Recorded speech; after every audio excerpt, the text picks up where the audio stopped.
have a huge round of applause for our next guest.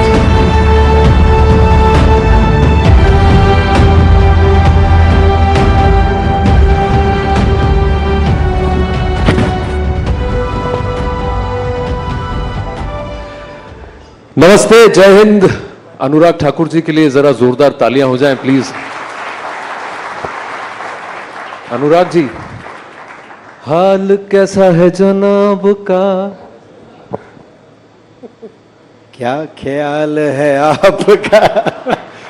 400 का पार होंगे हो।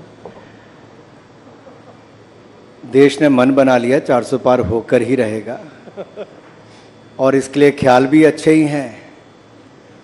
और समय का इंतजार है, बस वोटिंग शुरू हो जाए, चुनाव कैंपेन शुरू हो जाए। कुछ लोग सर इसे कॉन्फिडेंस नहीं, ओवर कॉन्फिडेंस कह रहे हैं। मुझे लगता है जब आपने काम अच्छा किया हो तो आपका कॉन्फिडेंस लेवल ज्यादा ही होता है। अगर आपने पहले प्रैक्टिस ना की हो, काम ना किया हो, तो आपका संभव ही नहीं होता। और मुझे लगता है जिसके पास मोदी जी जैसे लोकप्रिय नेता हों, 10 वर्षों की उपलब्धियां हों और 2047 तक का विजन देश के सामने रख के विकसित भारत बनाने का संकल्प हो, जो चुनाव से पहले भी पूरा दिन अपने मंत्रिमंडल के साथ बैठकर अगले 25 वर्षों में भारत को कहां पहुंचाना है, संकल्प से सिद्धि तक कैसे लेके जाना है, इस सोच को रखता हो तो 400 पार होना जरूरी है।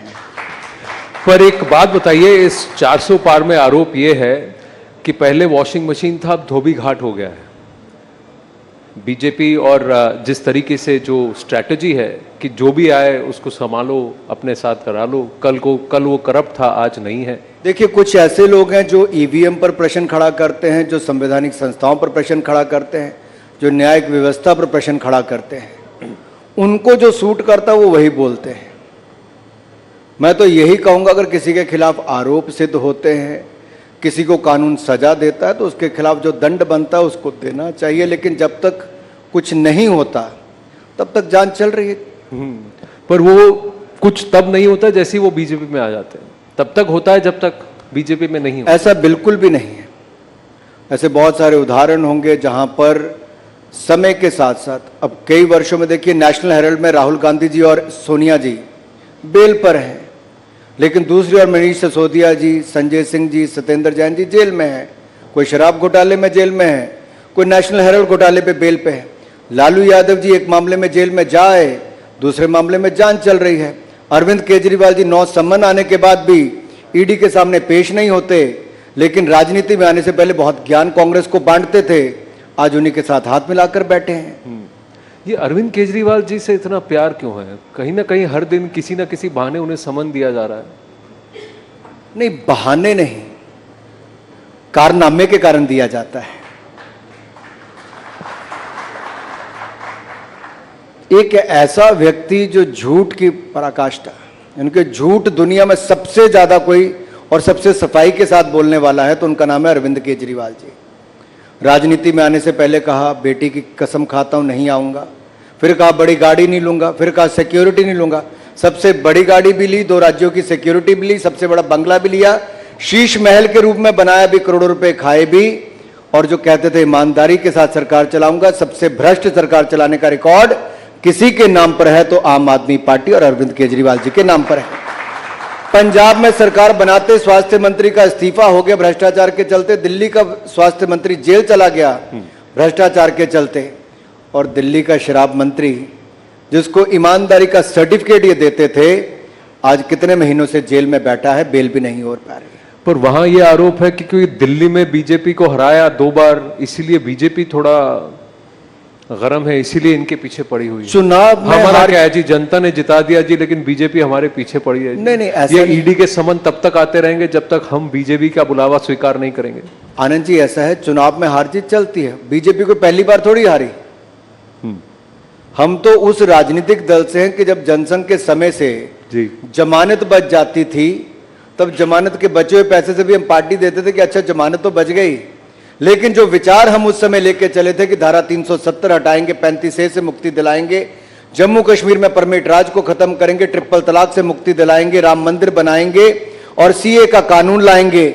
केवल एक दल भारत में ऐसा है जिसने जो कहा वो करके दिखाया है, अपनी विचारधारा से हटके नहीं।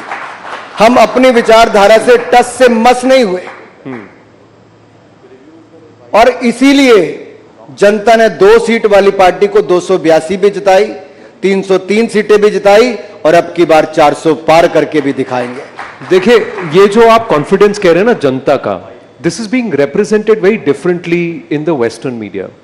Harvard has come out and said कि the coming elections are not a good thing for democracy, it's a worry. Harvard की एक लेटेस्ट स्टडी आई है। वीडेम कहता है कि हम एक इलेक्टोरल ऑटोक्रेसी हो गए। ये विदेशी मीडिया को आपसे इतना प्रेम क्यों है? मुझे लगता है गुलामी की मानसिकता से हम सबको बाहर निकल जाना चाहिए। आज दुनिया भारत की ओर देख रही है कि भारत नए मापदंड क्या तय कर रहा है। जब कोविड के समय दुनिया के बड़े बड़े देश जो नहीं कर पाए, जो कहते थे यही विदेशी मीडिया कि भारत में करोड़ों लोग मर जाएंगे महामारी और भूखमरी के कारण, आज मैं इस मंच पर कह रहा हूं मोदी का नेतृत्व था, महामारी से भी बचाया, भूखमरी से भी बचाया, 2 वैक्सीन भी बनाई, 220 करोड़ वैक्सीन मुफ्त में लगाई भी और 80 करोड़ लोगों को मुफ्त में अनाज पिछले 3 साल तो दिया ही, अगले 5 साल की गारंटी भी मोदी की गारंटी है। उस समय जब दुनिया कहती थी कि यूक्रेन रशिया के युद्ध में भारत को ये नहीं करना चाहिए, वो नहीं करना चाहिए, हमने गैस भी खरीदा, तेल भी खरीदा। जब दुनिया ने दबाव बनाया तब कहा हमें भारत की जरूरत को पहले देखना है, हमें अपनी एनर्जी सिक्योरिटी 140 करोड़ लोगों के लिए पहले देखनी है और भारत ने जो निर्णय लिया हम उस पर खड़े रहे। ये पुराना भारत नहीं, ये नया भारत है और नए भारत की बुलंद तस्वीर इससे नजर आती है जब 10वें नंबर की अर्थव्यवस्था लड़खड़ाती चरमराती अर्थव्यवस्था से आज दुनिया की 5वीं सबसे बड़ी अर्थव्यवस्था भारत बनकर खड़ा हुआ। लेकिन जब यही इंटरनेशनल मीडिया फ्रंट पेज पे प्रधानमंत्री के चेहरे के इंटरव्यू को लिखती है या छापती है या कुछ भारत के बारे में अच्छा कहती है, तो फिर आप ही सबसे ज्यादा कहते हैं कि देखिए इसको दिखाइए इंटरनेशनल मीडिया हमारे बारे में क्या कह रही है। अब आप कह रहे हैं कि इंटरनेशनल मीडिया को मत गिनिए जब वो आपको क्रिटिसाइज करती है। मैं आपको एक छोटा सा उदाहरण देता हूं। सन 2001 में नरेंद्र मोदी जी गुजरात के मुख्यमंत्री बने जी। बहुत बड़ी चुनौती थी, उससे पहले भूकंप आया था, आपदा आई थी, गुजरात को वापस खड़ा करने का उन्होंने बहुत बड़ा काम किया जी। देश के मीडिया ने न जाने क्या क्या उनके बारे में वर्षों तक लिखा होगा और देश के विपक्ष ने तो यहां तक कि फर्जी मुकदमों से लेके ऐसे ऐसे बयान मोदी जी के बारे में दिए जो hitting below the belt, right, कोई कसर नहीं छोड़ी थी। बिल्कुल। लेकिन किसी ने कितने भी प्रयास किए हों, कितनी भी गाली निकाली हो, नरेंद्र मोदी जी का पर्सनैलिटी ही ऐसी है, उनका काम ही ऐसा है कि वो गाली को भी अपने पक्ष में कैसे लाकर खड़ा कर दिया, ये मोदी जी ने दिखाया क्योंकि उनका काम बोलता था। किसी ने कहा मौत का सौदागर, किसी ने कहा नीच, किसी ने कहा गंदी नाली का कीड़ा, किसी ने कहा चाय बेचने वाला है, लेकिन देश की जनता समझदार थी जिन्होंने देश बेचने वाली कांग्रेस को नकार दिया, ईमानदार चाय बेचने वाले को देश का प्रधानमंत्री। हमने ईमानदारी के साथ आनंद जी 10 साल सरकार चलाई। 1 रुपए का भ्रष्टाचार का आरोप नरेंद्र मोदी की सरकार पर नहीं है, ना मोदी जी पर है, न उनके किसी मंत्री के ऊपर है। और हम आगे के लिए भी जनता को विश्वास दिलाते हैं, ईमानदारी के साथ देश को आगे बढ़ाएंगे, 5वें पर नहीं रुकेंगे। दुनिया की तीसरी सबसे बड़ी अर्थव्यवस्था हम भारत को बनाएंगे। लेकिन खेल नैरेटिव्स का भी है अनुराग जी। देखिए, you are the information and broadcasting minister, तो इसलिए मैं वापस आपसे पूछूंगा कि अंतर्राष्ट्रीय अकेडमियां आज भी भारत को जिस नजर से देखती है, वहां ये कहती है कि मोदी सरकार के अंदर ये एक इलेक्टोरल ऑटोक्रेसी हो रही है, यानी कि डेमोक्रेटिक तानाशाही। इस लेवल तक कहा जाता है कि जनता वोट जो भी दे रही है ये डेमोक्रेटिक प्रोसेस नहीं है, क्योंकि सारे इंस्टीट्यूशंस आपने कंट्रोल कर लिए हैं। ईडी आपके इशारे पर समन भेजता है, सीबीआई आपके इशारे पर अरेस्ट करती है, मीडिया तक को गोदी ही कह दिया जाता है। चलो मैं आपसे इसका उत्तर देता हूं। पहली बात तो जांच एजेंसियां स्वतंत्र हैं, किसी को भी भ्रष्टाचार के मामले में बुला सकती हैं। दूसरी बात ये कहता हूं, आप में से किसी को ईडी का नोटिस आया? यहां पे सब साफ बैठे हैं, ईमानदार बैठे हैं। अब जिसने गलत काम किया होगा उसको ईडी का नोटिस आएगा। अब हमने वायदा क्या किया था 10 साल पहले, भ्रष्टाचार मुक्त शासन देंगे। हमने अपनी ओर से भ्रष्टाचार मुक्त शासन दिया। हमने कहा था भ्रष्टाचारियों के खिलाफ कड़ी कार्रवाई करके दिखाएंगे। अब आप तय कर लो कि भ्रष्टाचार के खिलाफ कार्रवाई करनी चाहिए, नहीं करनी चाहिए। पर कार्रवाई तो तभी करनी चाहिए अगर वो पाला छोड़ के बीजेपी में आ जाए ना। आनंद जी, अगर ईडी ने कार्रवाई की, सीबीआई ने कार्रवाई की, कोर्ट है कि नहीं है? हाँ। न्यायालय में जब वो जाते हैं क्या उनको बेल मिल गई? अगर राहुल गांधी जी, सोनिया गांधी जी को बेल मिल जाती तो वो ठीक है। अगर मनीष सिसोदिया, संजय सिंह या सत्येंद्र जैन को बेल नहीं मिलती तो गलत है। चित भी मेरी पट भी मेरी, ऐसा कैसे चलेगा? नहीं, उनको बेल मिल रही है, यहाँ आपको बेल नहीं मिल रही, तो पूछ रहे हैं कि भाई वहां मिल रही है, यहाँ क्यों नहीं मिल रही? इतनी किसको नहीं मिल रही? आम आदमी पार्टी को, उनके नेताओं को। भाई भ्रष्टाचार किया, सबूत है, वहां पे सारे आरोप हैं। अब ये तो मैं और आप किसी चैनल पे बैठ के तय नहीं कर सकते किसको बेल देनी किसको नहीं देनी। ये न्यायिक प्रक्रिया है। मुझे तो अपने देश के कानून पे विश्वास है, न्यायालय पे विश्वास है, न्यायपालिका पे विश्वास है। नहीं, ये जो प्रोसेसेस को कंट्रोल करने की बात है, हिमाचल में जो हलचल हुई, अब आप देख रहे हैं 15 महीने में वहां सरकार डगमगा रही है। वहां भी कहीं ना कहीं दोष बीजेपी को दिया जा रहा है कि भाई हमें नहीं चुना तो तुम्हारी सरकार भी नहीं चलने देंगे। घर आपसे ना संभल पाए, आरोप पर हम पे लगाए। पिछले 9 महीनों से उनके विधायक एक के बाद दूसरा आरोप लगाता था कि मुख्यमंत्री सुनता नहीं है, जो वायदे किए वो पूरे होते नहीं हैं, उनके काम अपनी सरकार में होते नहीं थे, सरकार में अहंकार घमंड पूरा भरा हुआ था। और ये सरकार बनने के पहले दिन मुख्यमंत्री ने कहा कि हमने 97% हिंदू जहां रहते हैं हिंदुओं को हराकर ये सरकार बनाई है। ये घमंड और अहंकार था। फिर जो वायदे किए थे कि 1500 रुपये नारी शक्ति को देंगे, वो 1500 रुपया महीना नहीं दिया। 15 महीने बीत गए। वो 24 लाख महिलाएं प्रदेश की पूछती कि 1500 रुपया महीना कहाँ है। 5 लाख युवाओं को कहा था सरकारी नौकरी देंगे, नहीं दी। वो पूछते हैं सरकारी नौकरी कहाँ है। इन्होंने कहा था 2 रुपये किलो गोबर, 100 रुपये लीटर दूध खरीदेंगे, नहीं दिया। 600 करोड़ रुपया स्टार्टअप फंड के लिए देना था, नहीं दिया। इन्होंने कहा था बागवानों को उचित दाम देंगे, मुंह मांगे दाम देंगे, नहीं दिए। यहां तक कि सेब और फल और उनको नदी और नालों में बहाने की नौबत आ गई। अब ये सरकार का दुखड़ा और रोना, ये दुख भरी दास्तान मैं आपको क्या सुनाऊं। ये सुख की सरकार नहीं, ये दुख भरी दास्तान थी इनकी। पर आपने कहा कि कांग्रेस ने कोई बातें पूरे नहीं किए, लेकिन जनता ने वोट तो कांग्रेस को दिया, बीजेपी को नहीं दिया था। 6 विधायक गए हैं। ऐसा तो नहीं कि पूरी की पूरी सरकार वहां पर रिवोल्ट हो गई। कहा यह जा रहा है कि बीजेपी जहां पर भी स्थिर नहीं है या आउट हो जा रही है, आज की तारीख में वो ऐसा कर रही है कि वहां की लोकल सरकारों को अस्थिर कर रही है। ये आरोप सही है कि गलत है? देखिए, बिल्कुल भी नहीं, बिल्कुल भी नहीं। आखिरकार हमने क्या कहा? हमने तो कुछ नहीं कहा। अगर सरकार में इतना दम होता, उनको लगता कि उनके पास मेजॉरिटी है, तो क्यों नहीं वोट करवाया? क्यों आनंद फानंद में फाइनेंस बिल पास करवा दिया? क्यों हाउस एडजॉर्न कर दिया? क्यों नहीं वोटिंग तक लेकर गए? कांग्रेस को उस समय भी लगता था कि उनकी सरकार अल्पमत में आ गई है, अपना चेहरा बचाने के लिए किया है। और स्पीकर ने जिस तरह से उनको सस्पेंड किया, वो अपने आप में एक प्रश्न चिन्ह उसके ऊपर खड़ा करता है। लेकिन अब जनता के बीच में जाएंगे, 6 की 6 सीटें वो भी जीतेंगे और लोकसभा की सीटें जीतकर भी, हमने पहले भी 4 की 4 जिताई थी, अब की बार फिर 4 की 4 हिमाचल से भी जिताएंगे और देश में 400 पार करके भी दिखाएंगे। हिमाचल की हलचल की बात कर रहे हैं तो विक्रमादित्य जी की बात याद आई मुझे कि वो रामलला की प्राण प्रतिष्ठा में गए थे। बीजेपी के बहुत सारे नेताओं को किसी को भी न्योता नहीं मिला, सबको कहा गया आप बाद में जाइए। जिनको न्योता मिला, आधे से ज्यादा ने जाने से मना कर दिया राजनीतिक पार्टियों में से। विक्रमादित्य जी वहां गए, वैसे ही हलचल शुरू हो गई कि हिमाचल में कुछ होने वाला है। ऐसा क्यों है? क्या कोई बीजेपी में ना होकर राम मंदिर की प्राण प्रतिष्ठा में नहीं जा सकता था? इस पे मुझे लगता है जितनी राजनीति जितने हल्के स्तर तक लोगों ने की है, वो बहुत दुर्भाग्यपूर्ण है। मुझे लगता नहीं दुनिया का कोई ऐसा देश होगा जहां पर जो बहुसंख्यक होंगे उनको 500 वर्ष तक अपने ही देश में इंतजार करना पड़ा हो। रामलला की जन्मभूमि पे भव्य राम मंदिर के निर्माण के लिए 150 साल तक मुकदमा लड़ना पड़ा हो।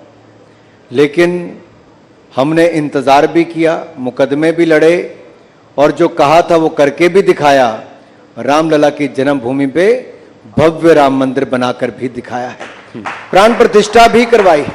हमने निमंत्रण सबको दिया। बहुत सारे लोग चुनावी राजनीति के चक्कर में नहीं आना चाहते थे, बहुत लोगों ने मुंह फेर लिया, लेकिन कुछ लोग आए। मैं स्वागत करता हूं अगर वो आए हैं। मुझे लगता है इसको राजनीतिक रूप से नहीं देखना चाहिए, इसको आस्था के रूप पर से। राजनीतिक रूप से ही देखा जा रहा है। बीजेपी पर आरोप है कि पहले राम की राजनीति की, सरकार बनाया, बहुमत बना, पार्टी ग्रो हुई, अब मंदिर बन गया तो मंदिर की भी राजनीति कर रहे हैं।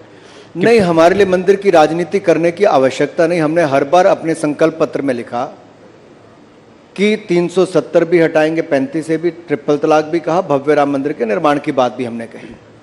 जब हम नहीं बना पाते थे, पूर्ण बहुमत नहीं मिलता था, कोर्ट का निर्णय नहीं आता था, तब तो आप जैसे बड़े पत्रकार हमसे भी पूछते थे, क्योंकि विपक्ष के लोग कहते थे कि बीजेपी वाले कहते हैं रामलला हम आएंगे, मंदिर वहीं बनाएंगे, लेकिन तारीख नहीं बताएंगे।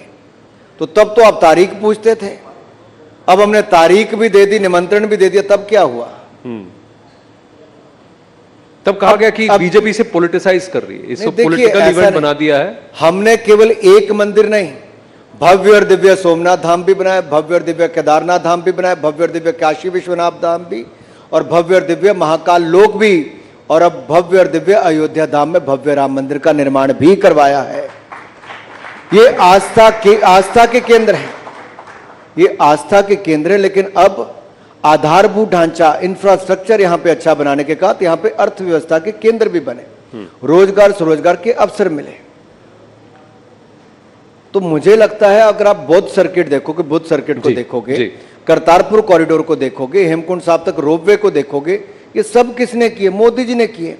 आजादी के समय पंडित नेहरू जी ने निर्णय नहीं कर पाए, करतारपुर कॉरिडोर नहीं था उस समय करतारपुर। अब पंजाब में से दूरबीन लगा के हमारे सिख भाई गुरुद्वारा साहब के दर्शन वहां पे करते थे। ये मोदी सरकार को 70 साल के बाद निर्णय लेना पड़ा, तब जाके करतारपुर कॉरिडोर बना।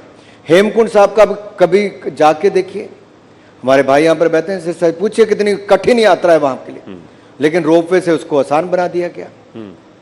इसी तरह से बाकी जगह के लिए भी जब इंफ्रास्ट्रक्चर आपका बन रहा है, फर्क कहां पड़ता है आनंद जी? केवल आप देखिए, आज मंदिर की बात करते हैं, मंदिर बनाया, लेकिन आप ये मुझसे क्यों नहीं पूछते कि अच्छा पहले एयरपोर्ट कितने थे, आज एयरपोर्ट कितने, पहले मेडिकल कॉलेज कितने थे? लेकिन मैं आपके सामने देश को बताना चाहता हूं, सिर्फ 74 एयरपोर्ट थे 2014 में, आज 150 एयरपोर्ट हैं। केवल 384 मेडिकल कॉलेज थे, आज 710 मेडिकल कॉलेज हैं। केवल 500 यूनिवर्सिटीज थी, आज 1100 यूनिवर्सिटीज है। केवल 16 IIT थे, आज 23 IIT थे। कल 12 IIM थे, आज 19 IIM है। हमारे यहाँ पर केवल 5 शहर मेट्रो से जुड़े थे, आज 20 शहर मेट्रो से जुड़े हैं। पहले 96,000 किलोमीटर नेशनल हाईवे थे, आज 1.5 लाख किलोमीटर नेशनल हाईवे हैं। पहले 3,20,000 किलोमीटर ग्रामीण सड़कें थी, आज 6,75,000 किलोमीटर ग्रामीण सड़कें हैं, जो कांग्रेस 60 साल में नहीं कर पाई, हमने 10 साल में करने का काम किया है। आप पूछिए ना मुझसे विकास की बात, इनके समय 10 साल में 10वें नंबर पे अर्थव्यवस्था खड़ी रही, हम 5वें नंबर पे लाए हैं। इनका कालखंड पूरा 2G घोटाला, कॉमनवेल्थ खेल घोटाला, अंतरिक्ष घोटाला, अगस्ता वेस्टलैंड घोटाला, कोयला घोटाला, घोटाले पे घोटाला था। अब हमने घोटालों की जांच की शुरू की, तो आप मुझसे जांच से बाहर नहीं आ रहे हैं। यह फर्क है दो सरकारों का। इनके समय कोई बड़ा आयोजन नहीं होता था, कोई बड़ा अलायंस नहीं होता था। Today I can say Modi is a man of alliances. International solar alliance की बात करें, ग्लोबल बायोफ्यूल अलायंस की बात करें, हमारे इंटरनेशनल बिग कैट अलायंस की बात करें, योग और आयुर्वेद को जो दुनिया के स्तर पे लेकर गए, वैश्विक पहचान दिलाई, वो कौन आज से पहले कर पाया था? कोई नहीं। हमने G20 की अध्यक्षता की, हो सकता था दिल्ली में ही करते, देश के 60 शहरों के 200 स्थानों में की। भारत की कला, संस्कृति, अपनी परंपराओं को दिखाने का काम दुनिया को किसी ने किया है तो नरेंद्र मोदी ने किया है। वो खड़े हो सकते थे, बैकड्रॉप पे कुछ भी हो सकता था, लेकिन नालंदा यूनिवर्सिटी के साथ हमारे हजारों वर्ष के इतिहास को दिखाने का काम किया, व्हील सन टेम्पल का दिखाकर जी हमारे हजारों साल की संस्कृति को दिखाने का काम किया। जिस टेबल पे हम बैठे थे, जिस पे मैं बैठा था, वो तो बालाघाट लिखा था, अब आधों को पता नहीं होगा बालाघाट है कहाँ पे, लेकिन मध्य प्रदेश और महाराष्ट्र के बॉर्डर पे जहाँ पे नक्सलवादी इलाका है उसको भी वहाँ पे रखा, लेकिन उसकी और क्या विशेषताएं हैं। ये नरेंद्र मोदी जी जिस तक जहाँ तक सोचते हैं, जो आपका मीडिया का सेंटर बना था, कोई हिमालयन रेंज को दिखाया था, अलग अलग पर्वत थे, अलग अलग नदियों के नाम पे रखा था। कौन सोचता था ऐसे? कोई नहीं। ये व्यक्ति बिल्कुल अलग सोचते हैं। नेतृत्व ऐसा है जो देश की कला, संस्कृति, परंपराएं इनको भी तो बचाते ही हैं, लेकिन आधुनिक युग में टेक्नोलॉजी का उपयोग होकर ट्रांसपेरेंसी, अकाउंटेबिलिटी कैसे आ सकती है, ये पारदर्शिता हमारी सरकार में जवाबदेही देखी गई। जब हमने जनधन आधार मोबाइल को लाए, डीबीटी करके दिखाया, तो आज 43 करोड़ बैंक खाते भी खोले तो उसमें सीधा पैसा भी भेजते हैं। अगर 34 करोड़ मुद्रा लोन मिले, 27 लाख करोड़ रुपया बगैर गारंटी के गरीब व्यक्ति को मिला, तो वहीं पे 80 लाख स्वनिधि योजना का ऋण हमारे रेडी फड़ी वालों को मिला, जो लाखों करोड़ रुपया क्यों मिला? इसलिए मिला कि अपना रोजगार स्वरोजगार खड़ा कर सके। आज वो अर्थव्यवस्था को एक अपना योगदान दे पाते हैं। वन डिस्ट्रिक्ट वन प्रोडक्ट कहने के लिए आपके लिए एक योजना होगी, लेकिन वोकल फॉर लोकल पर जब मोदी जी ने पिछले हमारे फेस्टिवल सीजन में कहा कि लोकल को खरीदिए, 4 लाख करोड़ रुपए की सेल हुई, ये आप कल्पना भी नहीं पहले कर सकते थे। आज देश का प्रधानमंत्री कहता है तो लोग उस दिशा में काम करते हैं। ये बदलाव है आज देश में। लेकिन अगर आप ये सब कह रहे हैं तो कहा जा रहा है कि एक शक्ति है, इसको नष्ट करना है। ये शक्ति कौन है? अब शक्ति की बात आई है तो हम तो हर नारी में शक्ति देखते हैं, हर महिला में, हर बेटी में, हर बहन में शक्ति देखते हैं। और मैं ये कहना चाहता हूं, सनातन की भक्ति ही शक्ति में है। लेकिन कुछ लोग हैं जो सनातन को कुचलना चाहते हैं, कुछ लोग हैं वो शक्ति से लड़ना चाहते हैं। लोग तो शक्ति की पूजा करते हैं लड़ने के लिए, लेकिन कुछ लोग शक्ति के खिलाफ भी लड़ना चाहते हैं। ये कुछ लोगों का मानसिक दिवालियापन हो सकता है, लेकिन इनकी सोच जैसी भी हो, सनातन को कुचलने की हो, हिंदू को खत्म करने की हो, शक्ति के साथ भिड़ने की हो, ना सनातन को कुचल पाया है, ना कोई सनातन को कुचल पाएगा, ना शक्ति को कोई दबा पाया है, ना शक्ति को कोई दबा पाएगा। पर अगर इसे ऐसा देखा जाए कि एक शक्ति है जो सनातन का प्रयोग कर कर और ज्यादा ताकतवर बनने की कोशिश कर रही है, शक्तिमान होने की कोशिश कर रही है, ये वो शक्ति है जो मनुवाद की प्रचारक है। ये वो शक्ति है जो इस देश के अंदर एक ऐसा माहौल बनाना चाहती है कि मेरी ही चलेगी और किसी की नहीं चलेगी। ये आरोप है। या देवी सर्वभूतेषु शक्ति रूपेण संस्थिता नमस्तस्ये नमस्तस्ये नमस्तस्ये नमो नमः। अब इसमें तो शक्ति के रूप में मैंने पहले भी कहा, सनातनी के लिए तो शक्ति में ही भक्ति हमारी जो है वो शक्ति के रूप में ही करते। अब कुछ लोग हैं जो इस सोच के साथ चले, उनके बारे में मैं कितनी टिप्पणी करूंगा। पहले उनके कुछ गुर्गे थे जी। गुर्गे मैं इसलिए कहता हूं क्योंकि पहले अलायंस पार्टनर्स के थ्रू एक राज्य से शुरू हुआ जी। वो कहते थे हम सनातन को कुचल देंगे। हाँ। कोई कहते थे राम मंदिर के, हाँ, राम मंदिर के पूरे भव्य निर्माण के बाद जब नरेंद्र मोदी जी अयोध्या धाम गए तो एक राज्य ऐसा भी है जिसने दक्षिण भारत के मंदिरों में उसके लाइव प्रसारण को बंद कर दिया। सुप्रीम कोर्ट को निर्णय देना पड़ा। क्या आज हमें भारत में अपने मंदिर में आस्था के केंद्रों पर इस तरह से कोई राज्य की सरकार करे तो क्या उचित है? और उनके ही नेता मुख्यमंत्री के पुत्र कहते सनातन को जड़ से खत्म कर देंगे, गंदी गंदी बीमारियों के साथ उसको जोड़ के देखते हैं। ये क्या सोच है?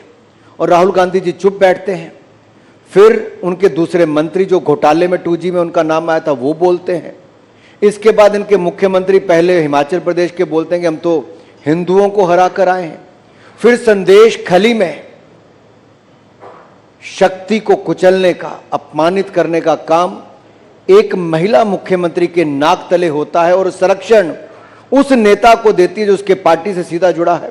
संदेश खली का संदेश आज देश की गली गली तक गया है, लेकिन संदेश ये गया है कि एक महिला मुख्यमंत्री भी महिलाओं को सुरक्षित नहीं रख पाई। उसके रहते उनकी अस्मिता लुटी, उनके घर बार लुटे, उनके साथ जो खिलवाड़ किया गया अगर देश का मीडिया नहीं जागा होता, हमने आंदोलन नहीं किए होते, भारतीय जनता पार्टी सड़कों पे ना निकली होती, तो ममता जी की नाक के तले संदेश खाली में खेल होता। अनुराग जी, आरोप यह है कि संदेश खाली तो एक छोटा एक टापू है और जहां पर यह प्रताड़ना कई सालों से चल रही है, उसके बगल में सोना खाली था। बीजेपी ने विषय तब उठाया जब चुनाव सर पर आए थे। आपने मंदिरों की बात की, सनातन धर्म की बात की। कर्नाटक में यही एचआरएनसी एक्ट चल रहा है जिसमें बीजेपी के शासन में भी चल रहा था। चार धाम जब प्रोजेक्ट आया था, वो इलेक्शन से पहले उसको सरकार ने कहा कि हम अपना हाथ पीछे हटा रहे हैं, हम वापस उनको दे रहे हैं। तो ये जो मंदिरों का कंट्रोल है, जब बीजेपी की सरकार है तो सही है, लेकिन दूसरी सरकारें हैं तो गलत है। नहीं, देखिए मैं आपको बड़ा स्पष्ट थोड़ा कर दूं वॉक द संदेश। टॉक। आपने तो वही कह दिया जो खड़गे जी कह के गए थे किसी मंच पे। उन्होंने कहा हाँ ये तो वर्षों से चलता था। तो क्या करें, महिलाओं के खिलाफ अत्याचार होने दें?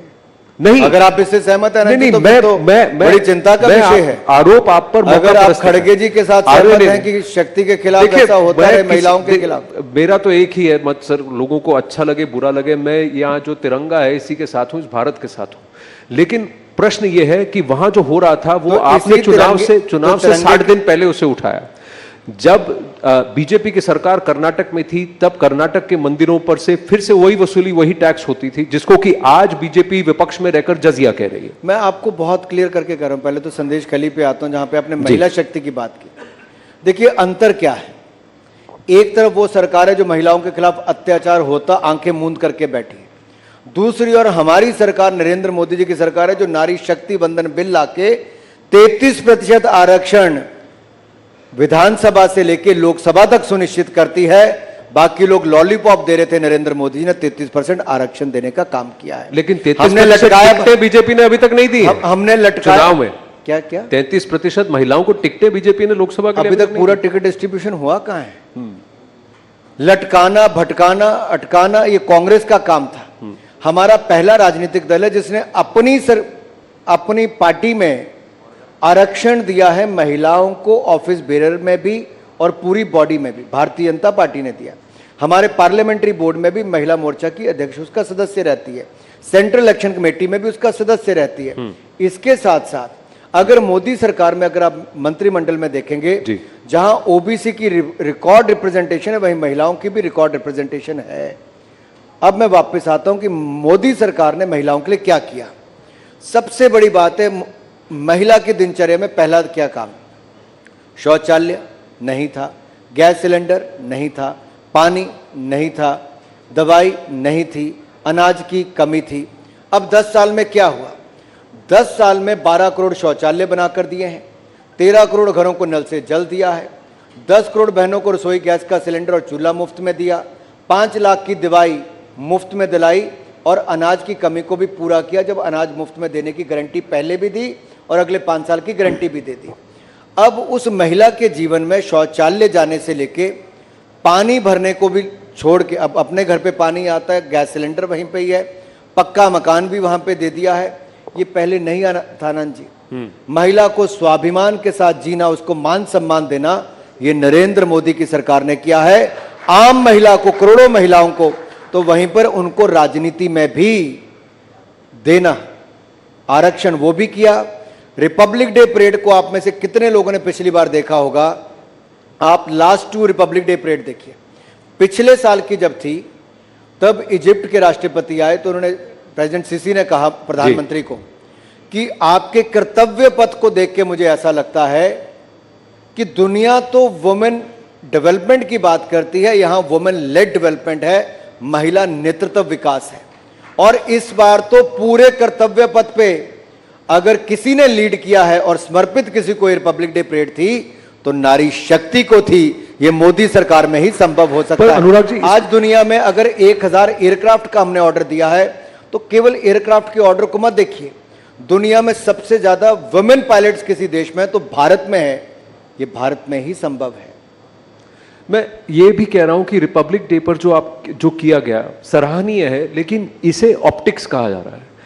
कहा यह जा रहा है कि आप ऑपर्चून मोमेंट पे इसको करके इसको पैकेजिंग फैंटास्टिक कर रहे हैं, ग्राउंड पर रियलिटी कुछ और है। यही आरोप है। आरोप यह है कि इंफॉर्मेशन बहुत कुछ है, बट कई सारा जो है ड्रेस्ड अप है मिस इन्फॉर्मेशन। देखिए, आंकड़ों को ना आप झुठला सकते ना मैं। अब कांग्रेस वो है जो 60 साल तक कहते रही गरीबी हटाओ, गरीबी हटाओ, गरीबी हटाओ। गरीब मिट गया लेकिन गरीबी नहीं हटी थी। लेकिन मोदी सरकार के 10 साल में मल्टी डायमेंशनल पॉवर्टी में, यानी कि अति गरीबी रेखा वालों में से 25 करोड़ गरीबों को गरीबी रेखा से बाहर निकालने का अभूतपूर्व कार्य किसी ने किया तो नरेंद्र मोदी की सरकार ने किया। अगर आप उसको भी झुठलाएंगे, अब ये ऑक्सफोर्ड यूनिवर्सिटी भी कहती है, नीति आयोग भी कहता है, बाकी एजेंसीज भी कहती है, तो मैं आपको और कैसे विश्वास दिलाऊं? नहीं, पर अगर 4 करोड़ पक्के मकान हम बनाकर देते हैं जी, तो ये तो कोई झूठ नहीं है। 3 करोड़ बहनों के नाम पर रजिस्ट्री हुई, ये शौचालय आपके साथ बने, डीबीटी करके 31,000 करोड़ रुपया बहनों के खाते में, 20 करोड़ महिलाओं के खाते में मदद के रूप में डाला गया, कोविड के समय डाला गया। अब ये आंकड़े नहीं, ये तो एंट्रीज हैं। ठीक है, आप जो कह रहे हैं आपकी बात अब जनता मानती है कि नहीं, जनता को डिसाइड करने दीजिए। अब सीए के नोटिफिकेशन को देखिए, जो एक्ट था CA amendment act 2019, Amit Shah ji आने वाले हैं और ये नोटिफिकेशन और इस एक्ट को लाने का काम भी आपकी सरकार ने किया, श्रेय आपको जाता है। 2020 में एक्ट पास हुआ पार्लियामेंट में, श्रेय आपको जाता है। लेकिन इसकी रूल्स की नोटिफिकेशन 5 साल बाद, करीब 4.5 साल बाद अभी आई है, तो वो भी चुनाव से ठीक पहले। तो फिर ये प्रश्न तो पूछा ही जाएगा कि भाई आप सब कुछ चुनाव के आसपास ही टाइम कर रहे हैं इसको। आनंद जी, 2019 के चुनाव जीतने के बाद पहला पार्लियामेंट का सेशन आया जुलाई अगस्त का, हमने अनुच्छेद 370-35 से आर्टिकल 370, 35A इसको हटा दिया, ट्रिपल तलाक पे कानून ले आए, सीए पे ले आए। तो आप लोग तब सवाल पूछते थे मोदी सरकार को जल्दी क्या है, 5 साल पड़े हैं, 6 महीने में क्यों पूरा कर रहे हो? तब आपका ये सवाल था। फिर आप पिछले 5 साल पूछते थे सीए लाए क्यों नहीं, अब ले आए और नियम भी ले आए, तो अब आप पूछते हो नियम क्यों ले आए? भाई, जो लोग 50-50 साल से अपनी नागरिकता का इंतजार कर रहे हैं, जिनकी बहन बेटियों की इज्जत लूटने का काम किया गया होगा, जिनको धर्म बदलने पर मजबूर किया गया होगा, जिनकी 14 साल की बेटी को उठा के निकाह पढ़ने के लिए मजबूर किया होगा, उसको जब न्याय कोई नहीं दिला पाया तो नरेंद्र मोदी ने यहां पर न्याय दिलाने का काम किया है। अरे हमने तो अपने 5 साल में किया है। कांग्रेस ने जो 50 साल पहले सिंचाई योजना शुरू की थी, पुल बनाना शुरू किया था, वो भी पूरा नहीं किया, वो भी मोदी सरकार ने पूरा किया है। पुल से लेके, सड़कों से लेके बाकी काम हमने पूरे किए। ये तो कानून के नियम थे, अब लागू भी हम ही कर रहे हैं। नागरिकता उनको मिल रही है जिनको अपना देश छोड़ के, गारंटी किसने दी थी? नेहरू जी ने, कि उनको उसी देश में रह के संरक्षण मिलेगा। अल्पसंख्यक हैं, 23% हिंदू थे, आज 2% रह गए हैं पाकिस्तान में, बांग्लादेश में। क्यों? अफगानिस्तान में तालिबान आया, पूछिए क्या हुआ? गुरुद्वारा साहब पर, गुरु ग्रंथ साहब पर क्या क्या नहीं। मोदी सरकार ने 3 बार प्राइवेट चार्टर जहाजों को भेज के, प्राइवेट जहाज भेज के, प्राइवेट मींस की सरकारी जहाज भेज के 3 बार गुरु ग्रंथ साहब को भी लाए, सैकड़ों सिख परिवारों को भी लाए, एक की भी जान नहीं जाने दी। ये जो आप तिरंगा दिल पर यहां पे लगा के बैठे ना साहब, हम सबके दिलो दिमाग पे तिरंगा है। लेकिन कांग्रेस की सरकार के समय जब मैं तिरंगा यात्रा कलकत्ता से कश्मीर तक लेकर गया, इसी आर्टिकल 370, 35A के खिलाफ, मुझे लाल चौक पर तिरंगा झंडा नहीं फहराने दिया, जेल में डाल दिया गया। आज मेरे से ज्यादा खुश नसीब कौन होगा जब लाल चौक पर 24 घंटे तिरंगा झंडा लहराता है, तिरंगे की रोशनी में लहराता है। हमारी पार्टी की 3 पीढ़ियों ने, डॉक्टर श्यामा प्रसाद मुखर्जी ने अपना बलिदान दिया, फिर मुरली मनोहर जोशी जी और मोदी जी 1992 में गए, 2011 में मैं गया। 3 पीढ़ियां किसकी पार्टी ने किया होगा? ये केवल हमारी पार्टी है जो उस मुद्दे को लेकर तब तक चली जब तक 370 धारा को खत्म नहीं कर दिया गया। तिरंगे की बात मैं यहां तक करना चाहता हूं, विदेश में बैठे लोग आज इसलिए गर्व के साथ तिरंगा उठाते हैं, इंडियन पासपोर्ट को आप लोग बाहर जाके दिखाते हैं, क्योंकि ऑपरेशन गंगा की सफलता 27,000 भारत के विद्यार्थी और नागरिकों को ऑपरेशन गंगा के तहत यूक्रेन की युद्ध भूमि से कोई निकाल कर लाया तो नरेंद्र मोदी जी के कारण संभव हो पाया है। अफगानिस्तान से, नेपाल से, सीरिया से, लीबिया से ये तब संभव हो पाया अलग अलग ऑपरेशंस के माध्यम से। और कोविड के टाइम पे तो लाखों भारतीयों को स्वदेश सुरक्षित वापस लाए, ये संभव नहीं था जी। आज हर भारतीय की जान, उसका महत्व है, ये पहले नहीं होता था। ये मोदी है तो मुमकिन है, और आज तिरंगे का ही समय है जी, यही समय है, सही समय है। मोदी सरकार का तीसरी बार आने का भी यही समय है। यही समय है, सही समय, मोदी सरकार का यही समय है, आप कह रहे हैं। चलिए जल्दी से कुछ मैं स्पोर्ट्स पे भी आपसे पूछना चाहता था, भारत ओलंपिक्स होस्ट कर रहा है? देखिए, पहला तो मेरा गिला आपसे है कि स्पोर्ट्स को जो प्राथमिकता समाज ने अब पहले से ज्यादा दी, लेकिन आपके सेशन में सबसे एंड में फिर लाए। हम सबको स्पोर्ट्स को सबसे आगे रख के चलना है। इट्स अ सॉफ्ट पावर जी। और देखिए, हमने टोक्यो ओलंपिक्स में, पैरालंपिक्स में, डेफ ओलंपिक्स में आज तक के सबसे ज्यादा मेडल जीते। वर्ल्ड यूनिवर्सिटी गेम्स में हमने सबसे ज्यादा मेडल आज तक के जीते। और जब हम बीच स्पोर्ट्स भी अब स्टार्ट किया, और जब हम एशियन गेम्स में गए तो पिछली बार 64 मेडल थे, लेकिन इस बार क्रिकेट में तो सेंचुरी हम लगाते ही हैं। एशियन गेम्स में 107 मेडल जीतने का काम भारत ने किया, जो आज तक के सबसे ज्यादा है। लेकिन आपका सवाल मुझे पता है किस दिशा की ओर है। जी हां, मोदी जी ने बहुत क्लियर कर दिया है। और जब आईओसी का सेशन था तब नरेंद्र मोदी जी ने कहा भारत ओलंपिक्स के आयोजन के लिए तैयार है। 2030 में यूथ ओलंपिक्स, 2036 में समर ओलंपिक्स, जैसे ही बिड शुरू होगी भारत होस्ट करने के लिए तैयार है। अगर हम दुनिया की तीसरी सबसे बड़ी अर्थव्यवस्था होंगे तो हमारे में दुनिया की सबसे बड़ी युवा शक्ति भी यहां पर है। हमसे बड़ी मार्केट जी आने वाले समय में कोई नहीं होगी खेलों के विस्तार के लिए। तो जी हां, 2030 का यूथ ओलंपिक्स, 2036 का समर ओलंपिक्स भारत आयोजन करने के लिए तैयार है। चलिए, लास्ट के 1.25 मिनट बचे हैं, तो जल्दी से मैं कुछ प्रश्न आपसे पूछना चाहता हूं। ये रैपिड फायर की तरह आप इसे ले लीजिए। अगर आप नेता नहीं होते तो क्या होते? क्रिकेटर। टेरिटोरियल आर्मी आपने छोड़ दिया, पर क्रिकेटर होते। ठीक है। घर में टेरिटोरियल आर्मी में तो अभी भी हूं। अभी भी I am a serving captain in the territorial army. Correct. तो फौजी भी है, नेता भी है, कॉम्बिनेशन, और क्रिकेटर भी है। धर्मशाला में मीडिया का मैच कब करा रहे हैं सर? वादा कर रहे हैं, कराया नहीं? मुझसे कहा, पूछिए। मेरा बस चले तो मैं तो चुनाव प्रचार के दौरान ही करवा दूं, क्योंकि जब इंग्लैंड की टीम भी आई तो उन्होंने कहा कि दुनिया का सबसे खूबसूरत मैदान कहीं पर है तो धर्मशाला में। आनंद जी, इसको मैं 1 मिनट और लेके, इसलिए आधा मिनट में बोल देता हूं। पहली बार हुआ होगा कि यूके से लगभग 4000 लोग फ्लाई करके केवल धर्मशाला का मैच देखने आए। ये अपने आप में लोकल इकोनॉमी और खेल के लिए बहुत बड़ी बात। एक भूल जो आप सुधारना चाहेंगे? पहले भूल करना ही नहीं चाहूंगा तो सुधारने की तो दूर की बात। हिमाचल प्रदेश या हिंदुस्तान? हिमाचल प्रदेश या हिंदुस्तान, यानी कि स्टेट लेवल पॉलिटिक्स या नेशनल लेवल पॉलिटिक्स? दिल में है हिंदुस्तान, लेकिन जमीन है हिमाचल में, तो जमीन बचा के रखनी और देश के लिए काम करना हिंदुस्तान के। Ladies and gentleman, Anurag Thakur, big round of applause for him please. Thank you.